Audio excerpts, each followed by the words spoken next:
Baik, kita masuk ke sub pokok bahasan yang ketiga di segmen video yang kedua, yaitu pengukuran aliran atau flow. Jadi apa yang mau diukur dalam pengukuran aliran adalah kapasitas aliran, massa laju aliran, dan volume aliran. Itu akan kita ukur. Jadi kapasitas, massa, laju aliran, dan volume aliran. Alat ukur yang digunakan disebut flow meter. Kemudian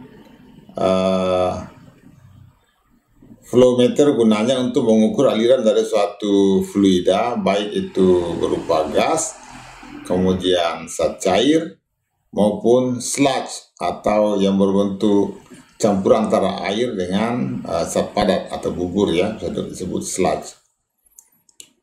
Kemudian kita harus pahami berapa klasifikasi aliran, ya.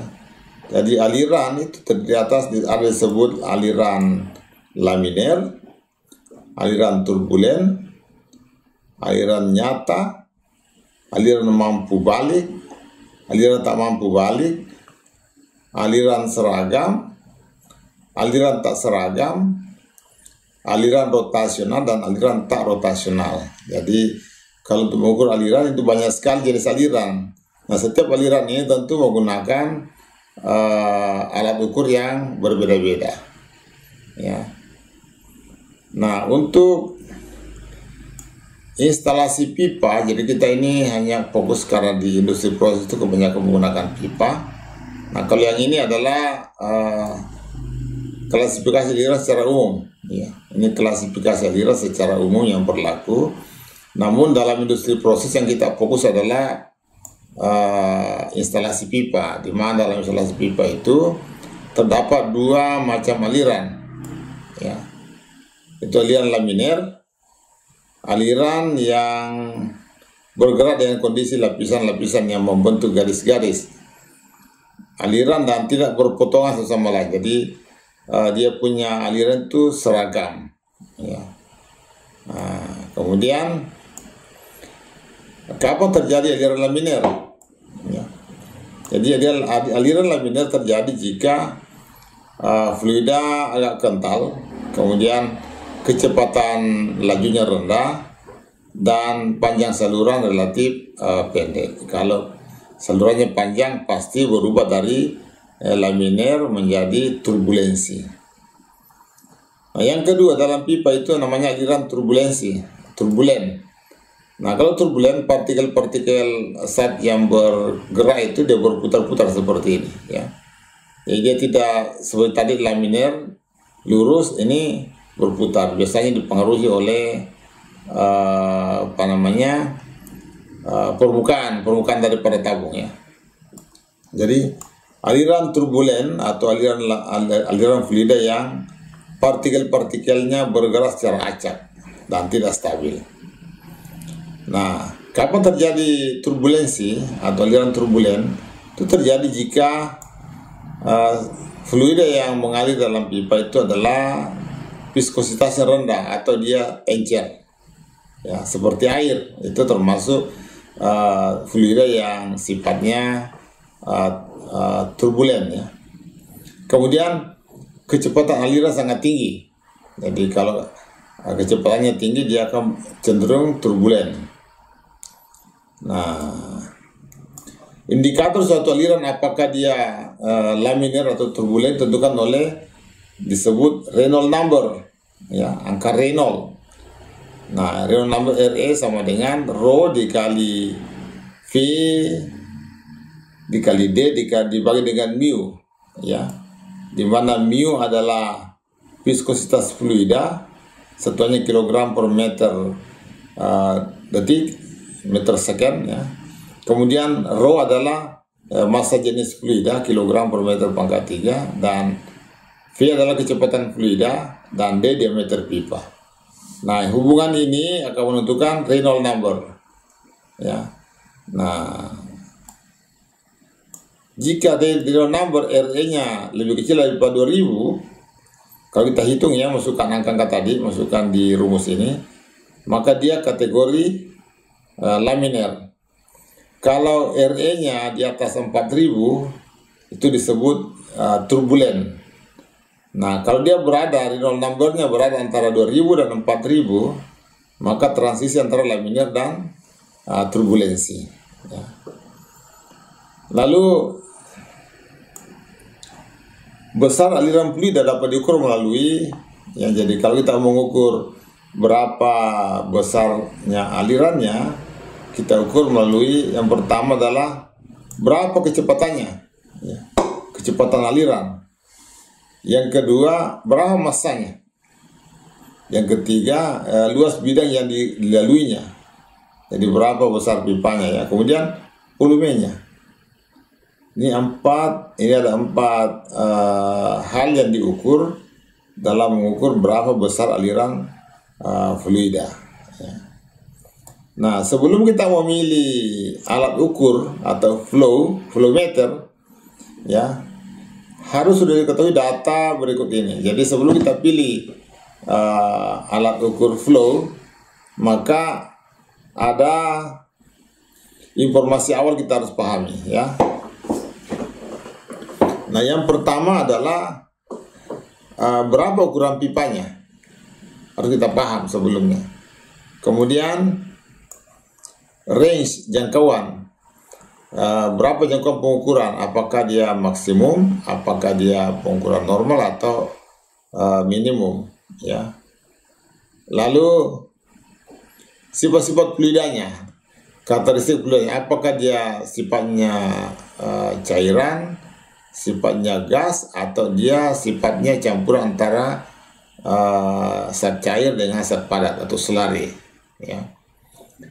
Lalu tekanannya berapa, ya, temperaturnya berapa, viskositasnya berapa, ini semua harus diketahui. Jadi sebelum kita menentukan saya gunakan flow meter, kita gunakan suatu flow meter, maka yang perlu kita ketahui sebelumnya adalah fluida seperti apa fluidanya. Kalau sudah diketahui fluidanya, maka kita bisa menentukan jenis alat ukur apa yang cocok digunakan untuk mengukur kecepatan atau aliran fluida tersebut. Ya. Dan yang ketiga adalah specific gravity. Ya. Nah, kita mengacu kepada Standar American Petroleum Institute. Dari API, biasa ada dalam oli disebut API, American Petroleum Institute. Dia punya standar, ya, derajat API itu sama dengan 141,5 dibagi specific gravity pada temperatur 60 derajat Celcius, 60 derajat Fahrenheit, ya. Kemudian dikurang 131,5. Ya. Lalu yang perlu diketahui berikutnya adalah berat molekul. Jadi misalnya untuk steam, untuk turbin uap, ya, kita mau ukur berapa kecepatannya, maka kita harus ketahui berapa berat molekulnya, ya. Kemudian kualitas steam, kualitas daripada uap, ya, misalnya digunakan ini, kita ukur ini di pembangkit listrik tenaga uap. Kemudian efek korosi yang mungkin ditimbulkan. Jadi kalau efek korosinya, jangan gunakan alat ukur yang ditanam masuk ke dalam, karena takutnya alat ukurnya akan kena korosi. Kemudian karakteristik aliran, apakah dia sifatnya aliran yang steady, artinya dia tidak berubah-ubah, ataukah yang full setting, atau dia kadang kencang, kadang lambat, ya. Jadi kayak bentuk pulsa, ya, on off. Nah, kalau dia steady lain, kalau dia full setting lain. Alat ukurnya apa kita gunakan, ya. Nah, ini untuk segmen pertama dari pengukuran aliran. Berikutnya kita akan lihat alat ukur apa yang akan kita gunakan dalam mengukur flow. Sekarang kita pindah ke alat ukur aliran ya, selanjutnya daripada sebuah bahasan yang ketiga, yaitu yang pertama yang digunakan dalam mengukur berapa kecepatan aliran adalah orifice plate meter ya.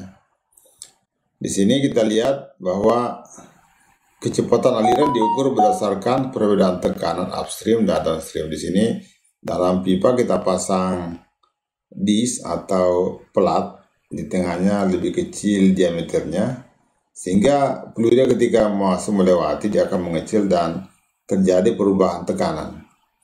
Ya, tekanan di sini dan tekanan di sini berbeda. Perbedaan tekanan tadi menunjukkan berapa kecepatan. Jadi kalau kita lihat gambarnya di sini, ini merkuri, kita gunakan alat ukur tekanan merkuri. Di sini di upstreamnya dan downstreamnya diukur tekanannya. Nah, perbedaan tekanan ini, pressure differential ini menunjukkan berapa kecepatan. Ya, jadi dari tekanan dikonversi menjadi kecepatan flow. Ya. Yang pertama ya disebut orifice plate meter. Nah, kemudian alat ukur flow meter yang kedua disebut rotameter. Rotameter. Kita perbesar sedikit ini rotameter. Seperti ini. Ya. Nah, ini rotameter, ini adalah pipa terbuat dari gelas. Kemudian dia di bawahnya diameternya kecil, makin ke atas makin besar, bentuknya tirus ini. Kemudian prinsip kerjanya adalah ini pelampung kalau ditekan didorong oleh aliran dia akan naik ke atas. Nah, di samping itu dia punya gaya gravitasi, sehingga di sini akan terjadi keseimbangan. Ketika dia sudah seimbang, kita langsung lihat, oh dia menunjuk ke angka berapa. Itulah yang menunjukkan berapa kecepatan aliran. Ya. Jadi prinsip kerja rotameter didasarkan pada pelampung yang berfungsi sebagai penghalang aliran. Ya, luas penampang tabung berubah tergantung ketinggiannya. Semakin tinggi semakin besar. Nah, posisi pelampung akan menentukan nilai aliran fluida yang mengenainya. Semakin tinggi semakin besar nilainya. Itu yang kedua. Ya, yang ketiga untuk mengukur aliran adalah disebut magnetic flow meter. Jadi magnetic flow meter pada prinsipnya menggunakan hukum Faraday, yaitu induksi gelombang elektromagnetik. Jadi ketika medium konduktif melewati medan magnet akan menghasilkan tegangan listrik atau muncul gaya induksi. Nah, prinsip ini digunakan oleh magnetic meter. Ya. Jadi besarnya tegangan yang dideteksi itu berbanding lurus dengan kecepatan medium konduktif. Ya, air termasuk medium konduktif. Kecepatan medan magnet dan panjang konduktor. Jadi besarnya tegangan berbanding lurus dengan kecepatan medium konduktif, kerapatan medan magnet, dan panjang konduktor. Itu yang menentukan berapa kecepatan ya. Kemudian yang keempat adalah turbin meter atau turbin flow meter. Ini alat ukur aliran ini banyak digunakan di pipa PDAM. Jadi ketika air masuk dia berputar, dia putar turbin. Nah, putaran tadi dikonversi menjadi berapa kecepatan aliran ya. Dalam flow meter terdapat namanya vane atau turbin ya, atau turbin yang akan berputar saat fluida mengalir ke dalamnya.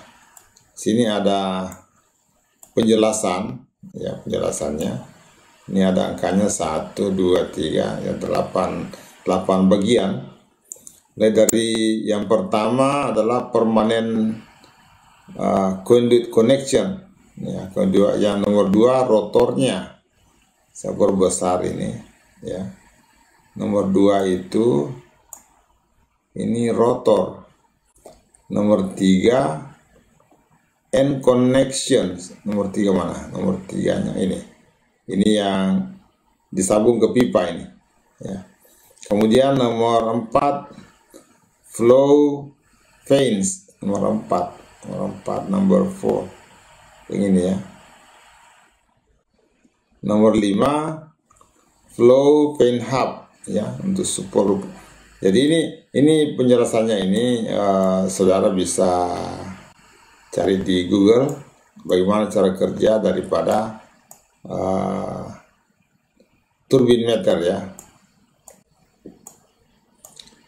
Nah, kemudian yang berikutnya adalah Coriolis flow meter. Ya, ini Coriolis ini. Ini prinsipnya ini Coriolis. Kalau ada fluida masuk ke dalam dan mengalir, maka ini akan bergetar. Dan setelah bergetar dia akan terpelintir. Nah, berapa getarannya dan berapa jauh dia terpelintir, seperti ini twistnya ya, itu tergantung kecepatan fluida yang melewatinya. Ini twist angle yang kita ukur. Kecepatan jauhnya sudut terpelintir ini akan menunjukkan berapa kecepatan fluida yang melewati pipa ini. Ini namanya Coriolis flow meter ya. Nah, alat ukur Coriolis itu adalah terdiri atas sebuah pipa berbentuk U, di mana fluida itu mengalir. Aliran fluida akan menyebabkan pipa bergetar dan terpelintir. Besarnya sudut putaran, sudut pelintirnya ini berbanding lurus dengan besarnya aliran fluida di dalamnya. Itu yang ke berapa tadi? Ini yang ke-5 ya. Nah, berikutnya kita masuk ke yang ke-6 ya. Yang ke-6 disebut target flow meter. Nah, target flow meter kita pasang sesuatu dalam pipa. Nah, ini akan dikena oleh aliran. Nah, berapa tekanan dialami oleh benda ini itu berbanding lurus dengan berapa kecepatan aliran fluida dalam pipa ya. Seperti ini kalau dalam realnya seperti ini ya. Ini sensing element, ini target plate ya, dipasang di bawah. Ini akan bergetar ya, melengkung kalau dikena ya. Jadi target flow meter itu prinsipnya menyisipkan sesuatu target atau drag element atau flat disk atau apa ini, atau bola ya, bola ke dalam bidang aliran ya. Jadi bisa drag element, bisa flat disk, bisa juga bentuk bola. Nah, flow meter kemudian mengukur berapa gaya tarik atau drag force pada target yang disisipkan, kemudian mengkonversinya ke dalam kecepatan aliran atau flow velocity ya. Itu yang ke berapa tadi? Yang ke-6 ya. Yang ke-6. Nah, yang ke-7 menggunakan ultrasonic flow meter. Nah, ini yang menarik di sini. Kita ketahui bahwa dalam teori perambatan suara kalau dia merambat searah dengan fluida atau searah dengan katakanlah angin, ya kita searah arah angin, maka kecepatan rambatnya itu lebih cepat dibanding kalau berlawanan dengan arah angin. Ya, itu lambat. Nah, ini digunakan dalam pengukuran kecepatan fluida. Jadi di sini ada transducer. Ini ada transducer. Transducer 1, transducer 2 ini akan memancarkan ke sana, sebaliknya juga memancarkan ke sini. Jadi bolak-balik. Ya. Nah, perbedaan kecepatan perambatan ini akan menentukan berapa kecepatan fluida.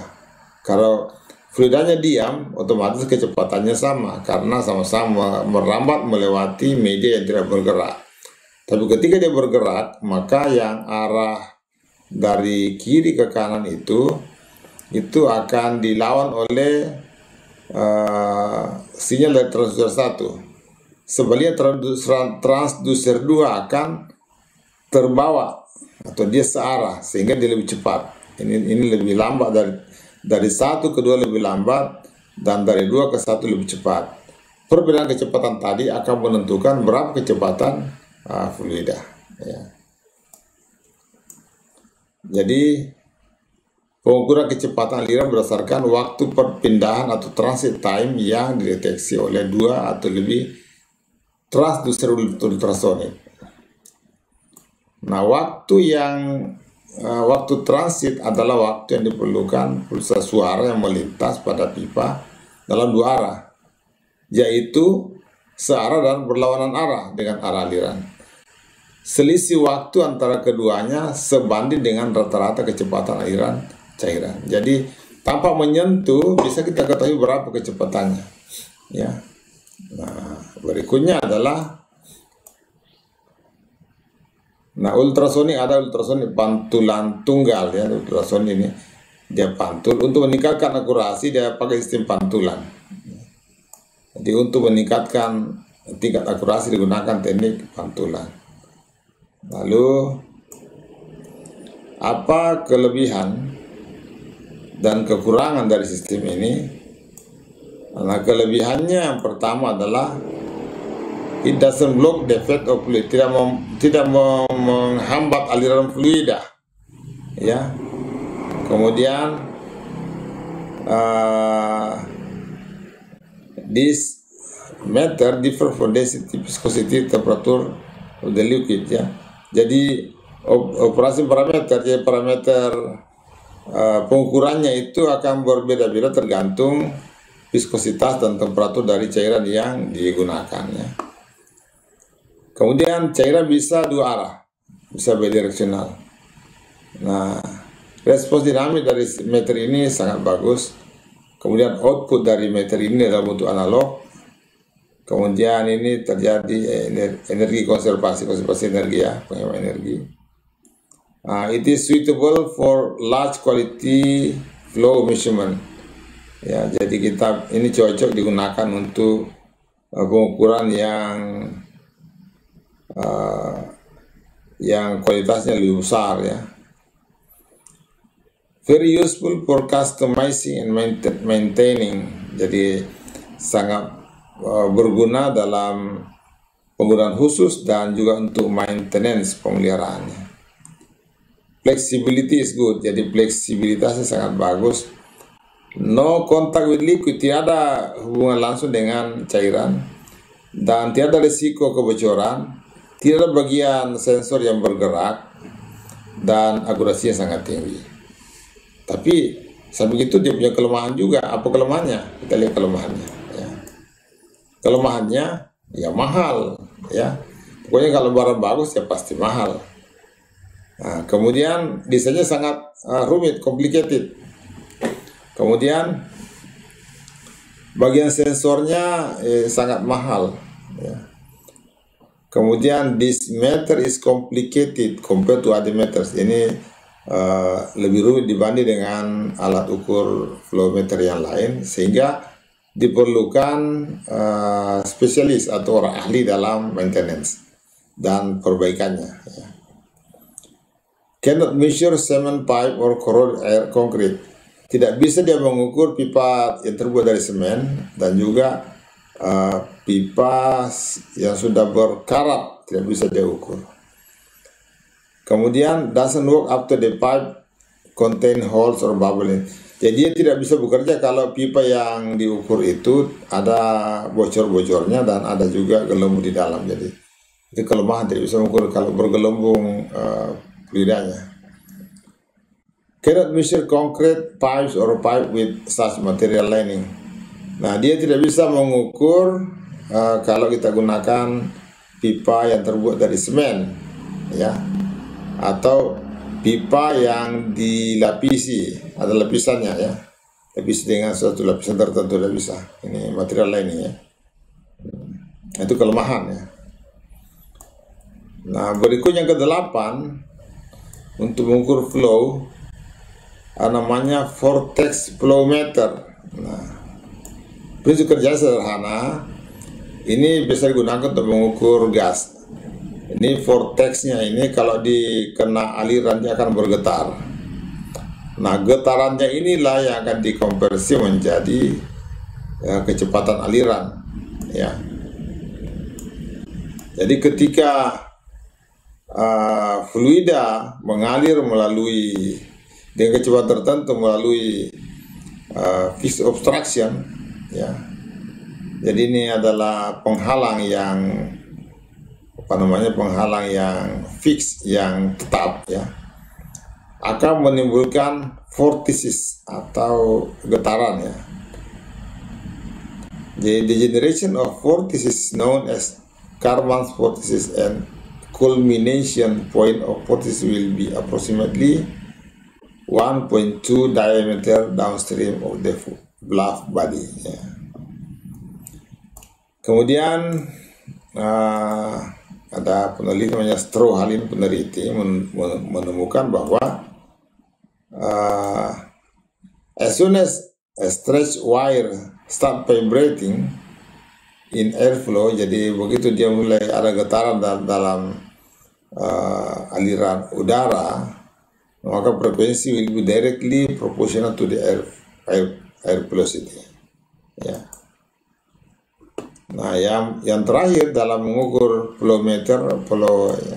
aliran adalah glass tube flowmeter seperti ini. Ini glass tube yang terkenal sebetulnya adalah rotameter. Rotameter yang dipasang vertikal, salin rotameter. Jadi besaran flow rate bisa langsung dibaca pada tabung kaca, ya. Prinsip kerjanya sama dengan rotameter, ya. Itulah